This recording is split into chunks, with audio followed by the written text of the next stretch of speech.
It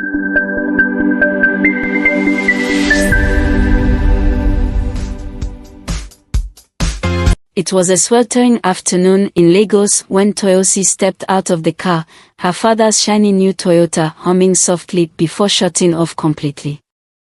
She hesitated, gripping the hem of her yellow skirt as her eyes traveled up to the tall gates of Rosewood Girls Academy. The emblem of the school, a roaring lion, stood boldly against the crisp white paint of the entrance. She swallowed hard. This was her new school, her new home away from home. Toyosi, whose name meant, "what rejoicing in the Lord," had spent her entire life in Ibadan as the only child and cherished joy of her Yoruba family. With dark skin that gleamed in the sun like polished ebony, she was often told she resembled her grandmother in both beauty and mannerisms. Her parents doted on her, her father especially, raising her with discipline and pride. But his recent promotion had changed everything. With the new job came a transfer to Lagos, uprooting their family. Now, she was here, in a city that moved too fast, in a school where she knew no one. She adjusted her glasses, a nervous habit, before smoothing her neatly braided hair. Unlike her father, who carried himself with effortless confidence, Toyosi had always been shy, preferring to blend into the background rather than stand out. Inside, the school buzzed with activity. Girls walked in groups, chatting and laughing as they made their way to class. The scent of freshly baked bread wafted from the school kitchen, mixing with the crispness of freshly laundered uniforms. A group of students rehearsed lines from a play in the courtyard, while others flipped through their textbooks beneath a large almond tree. The entire compound was alive with the hum of youthful energy, the sound of hurried footsteps echoing off the tiled hallways. Toyosi barely had time to take in her surroundings before she collided with someone. Books stumbled from her grasp, hitting the ground with a thud. "Watch where you're going," a cold voice snapped. Toyosi blinked up at the girl before her. She had dark skin like hers, and her black braids cascaded down her back neatly. Even if Toyosi hadn't heard the name before, she could tell by the way the other students suddenly hushed that this girl was someone important. "I'm so sorry," Toyosi mumbled as she hurried to pick up her books. She glanced at the girl, recognition dawning. "You're..." "The name's Temi," she interrupted coolly. Temilola, whose name meant mine is wealth, seemed to carry her identity with pride.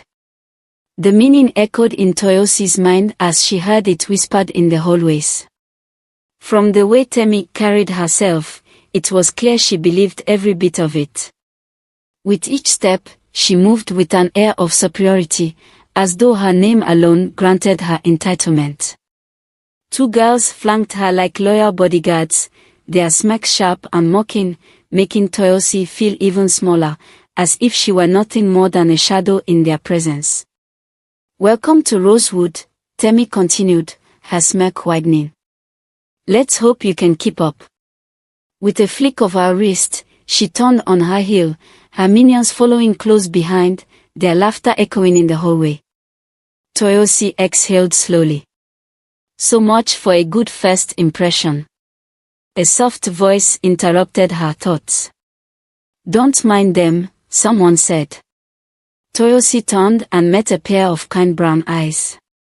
The girl before her had thick, black curls that framed her face, but as the sunlight streamed through the window, Toyosi noticed the strands gleamed with hints of brown. Unlike most of the students at Rosewood, she was light-skinned, and her presence carried an air of quiet strength. "I'm Amarachi," she said, offering a smile. Whose name meant the grace of God. Toyosi hesitated before replying. "I'm Toyosi." Amarachi grinned. "Nice to meet you, Toyosi. Come on, I'll show you around." They walked side by side through the halls, Toyosi soaking in everything Amarachi said. Unlike most of the students at Rosewood, Amarachi was Igbo, one of the few in the school.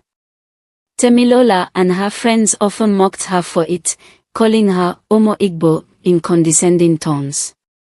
But Amarachi didn't shrink under their words. She carried herself with quiet confidence. The warm glow of the evening sun filtered through the curtains as Toyosi and Amarachi sat cross-legged on the living room floor, laughter spilling between them. Textbooks lay open before them, but neither girl was paying much attention to their assignments. Amarachi had just finished telling a story about a mischievous tortoise from Igbo folklore, her voice animated as she mimicked the characters, making Toyosi giggle. Toyosi's mother watched from the kitchen with a fond smile, pleased to see her daughter slowly adjusting to life in Lagos. She had worried about the move, about Toyosi finding her place, but seeing her like this, happy, at ease, made her heart swell with relief. The front door creaked open, and Toyosi's father stepped inside, setting his briefcase down with a quiet thud. His eyes landed on the two girls, and just for a moment, he observed them in silence. Then his expression stiffened. Toyosi straightened up. "Daddy, you're home," she said with a bright smile. "I want you to meet my friend. This is Amarachi." Amarachi stood up politely and offered a small, respectful bow. "Good evening, sir." Toyosi's father nodded stiffly. "Good evening," he responded, his tone neutral but guarded. His gaze lingered on Amarachi for a moment before he turned to his daughter. "Toyosi, a word. In private." Toyosi exchanged a nervous glance with Amarachi before following her father into his study. He shut the door behind them, and the air in the small room suddenly felt heavier. Her father sighed, rubbing his temple as if trying to gather his thoughts. "So, you're friends with Igbo people now?" he asked, his tone measured but unmistakably disapproving. Toyosi swallowed. "Amarachi is my friend." His jaw tightened. "I had an Igbo friend once. We were close, like brothers. But he betrayed me in a way I can never forget." His voice was low, tinged with something heavy, pain, perhaps, or resentment long buried but never truly gone. "I will not have my daughter making the same mistake." Toyosi felt her chest tighten. "But Daddy, Amarachi isn't like that. She's kind, she's—" "It does not matter," he cut in sharply. "Blood will always speak. You are Yoruba. You should surround yourself with those who understand our ways, our values. Not outsiders." Toyosi bit her lip, struggling to find the right words. Her father had always been her hero, the man whose wisdom she trusted without question. But this didn't feel right. Amarachi had shown her nothing but kindness.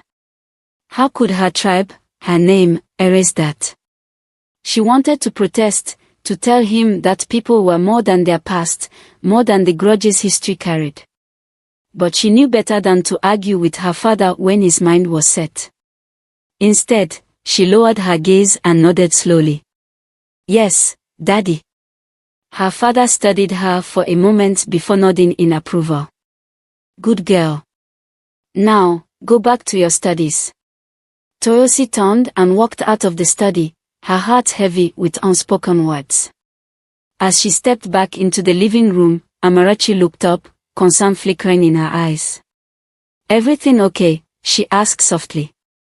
Toyosi forced a small smile. "Yeah," she lied. "Let's finish our work." But even as they returned to their books, her father's words echoed in her mind, casting a shadow over the warmth of their friendship.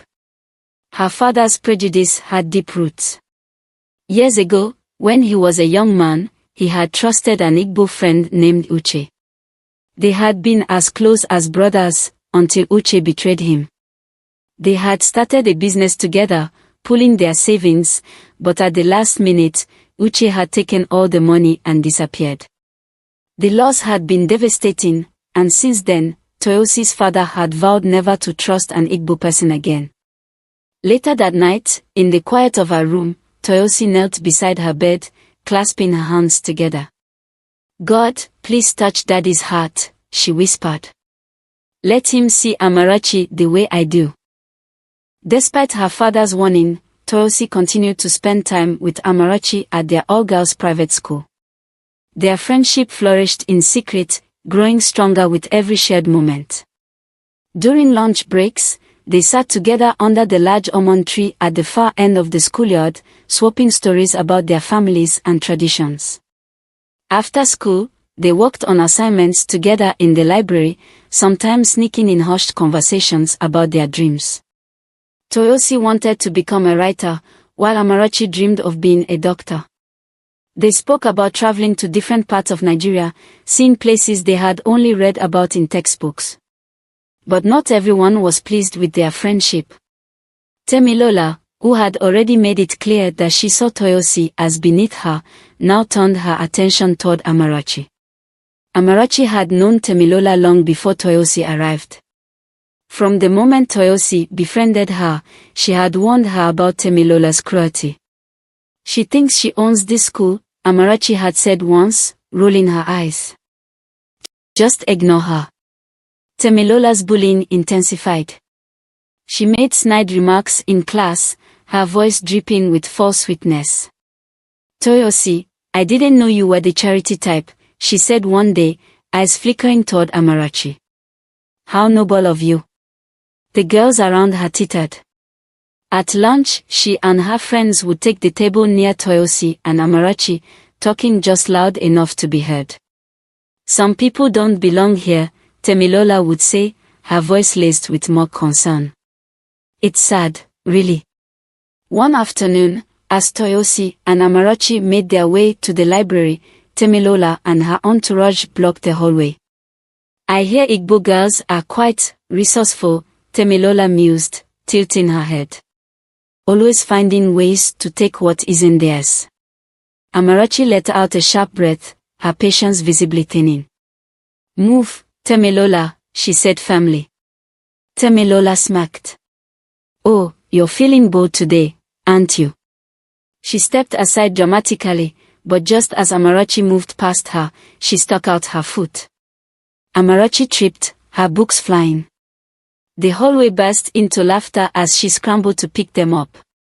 Toyosi knelt beside her, fury burning in her chest. "Ignore them," she whispered. Temilola folded her arms, watching them with amusement. "Be careful, Toyosi," she said lightly.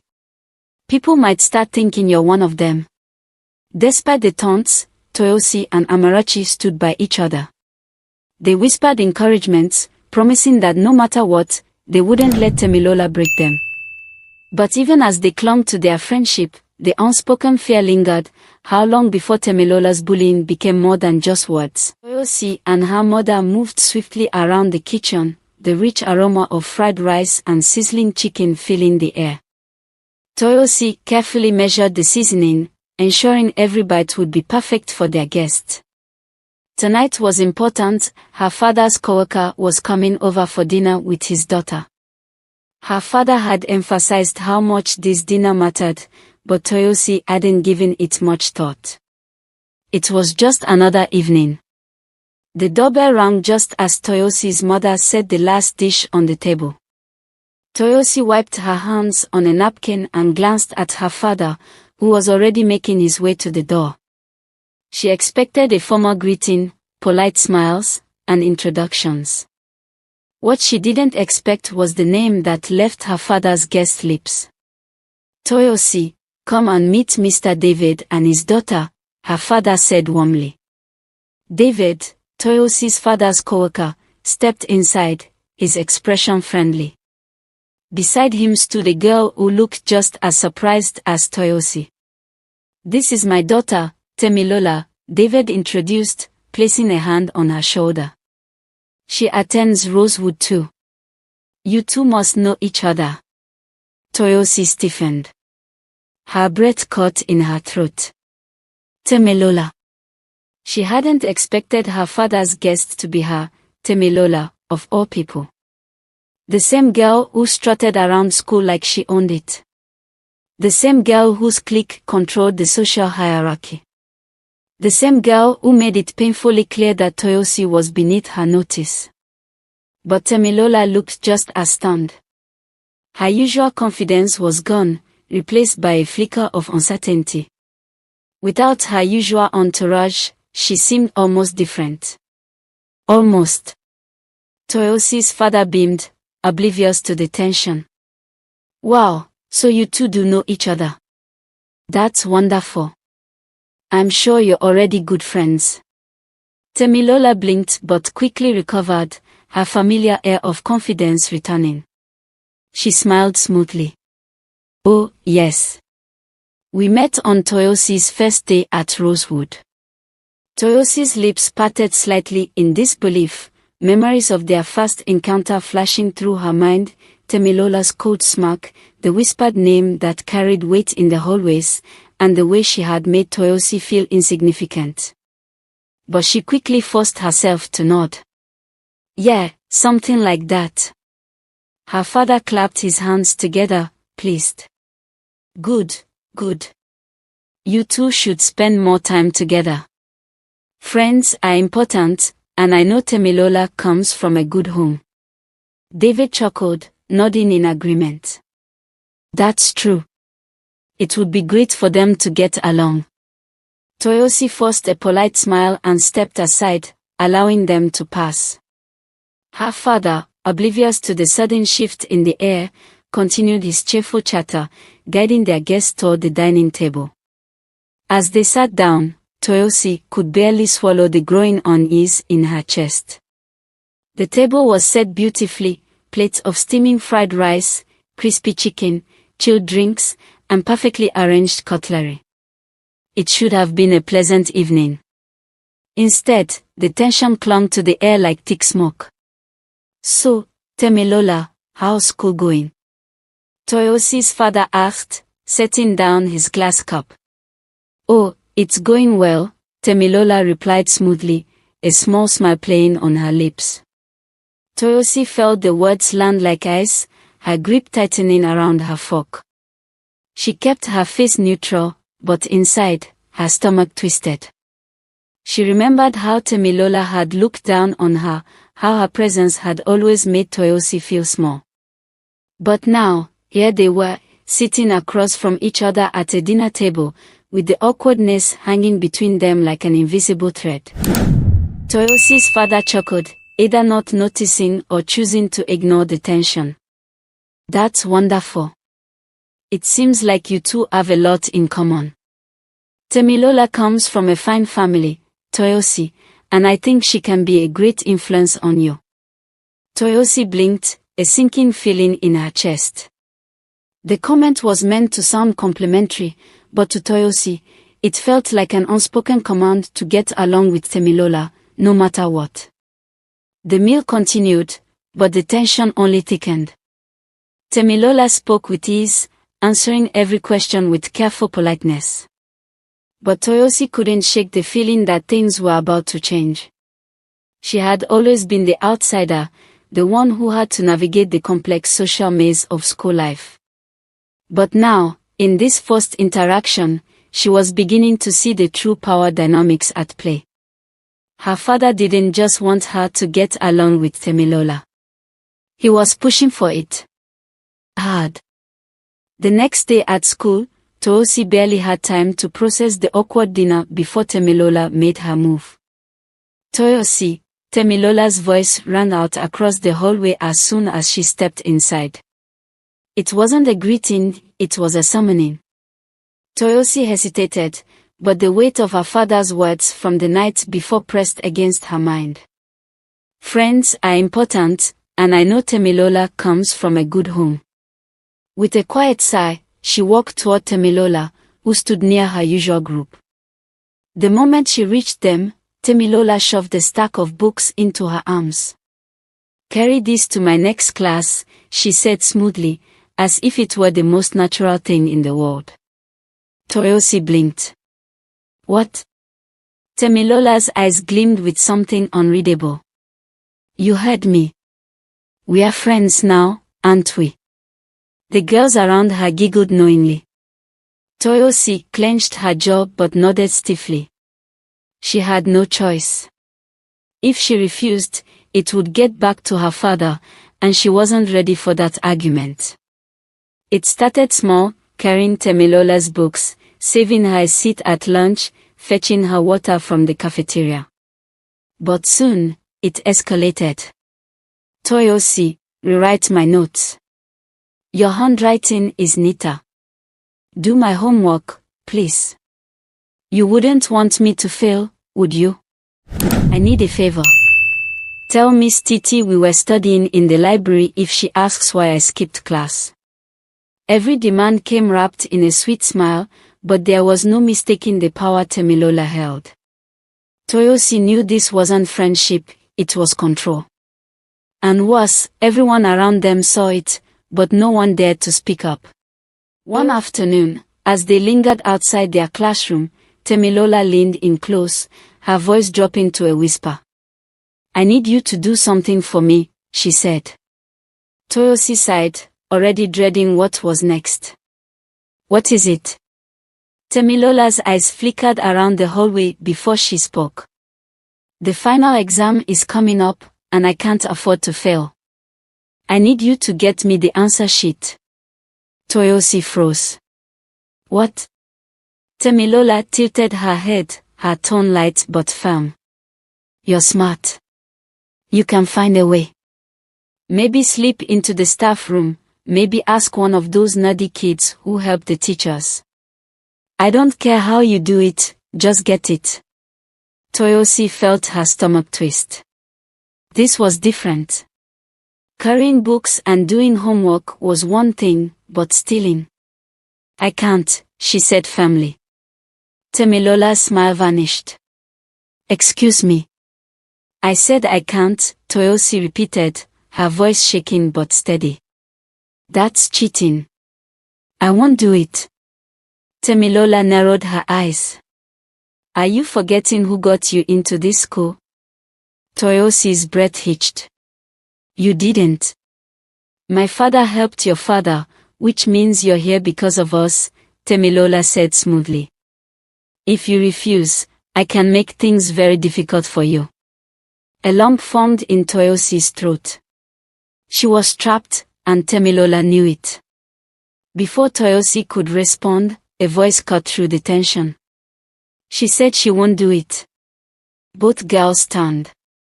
Amarachi stood a few steps away, arms crossed, her expression unreadable. Temilola scoffed. Mind your business, Igbo girl. My business. Amarachi took a step closer. This is my business. You've been using Toyosi like a servant, and now you want her to risk everything just so you can cheat. A few other students had gathered, drawn by the confrontation.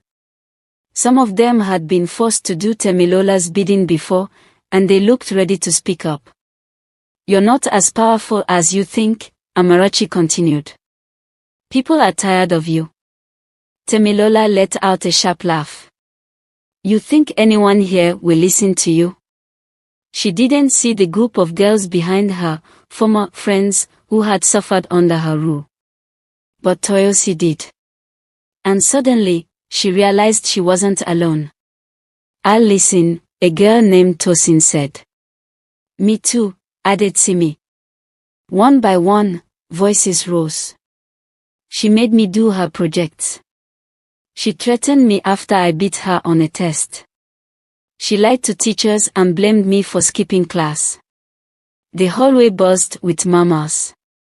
A teacher, drawn by the noise, approached. What's going on here? Silence fell, but then Amarachi spoke. We have something to report. One by one, the students shared their experiences. Toyosi found her voice among them, speaking up for the first time. Temilola's face paled. They are lying, she snapped. But the teacher's sharp gaze landed on her. Enough.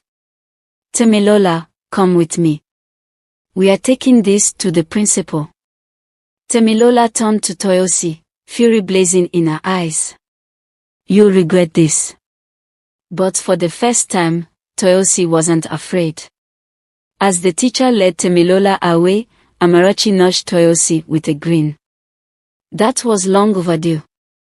Toyosi let out a breath she hadn't realized she was holding. Yeah, it really was. For the first time since she arrived at Rosewood, she felt free. Toyosi's heart pounded as she stepped into the house, her school bag feeling heavier than usual. The day had been long, exhausting, and nothing like she had expected. From being Temilola's reluctant minion to nearly being dragged into cheating on an exam, it had all spiraled into something she never saw coming. But now, Temilola was suspended, and the truth had finally come to light. She barely had time to take off her shoes before she heard her father's voice. Toyosi, come to the living room. She swallowed hard and walked in. Her father and mother sat on the couch, their expressions unreadable. Her father exhaled deeply. We received a call from your school today. Toyosi glanced at her mother, who gave her a small, reassuring nod. Her father continued. They told us everything. About Temilola. About what she did. About how she tried to use you. He shook his head in disappointment. She has been suspended.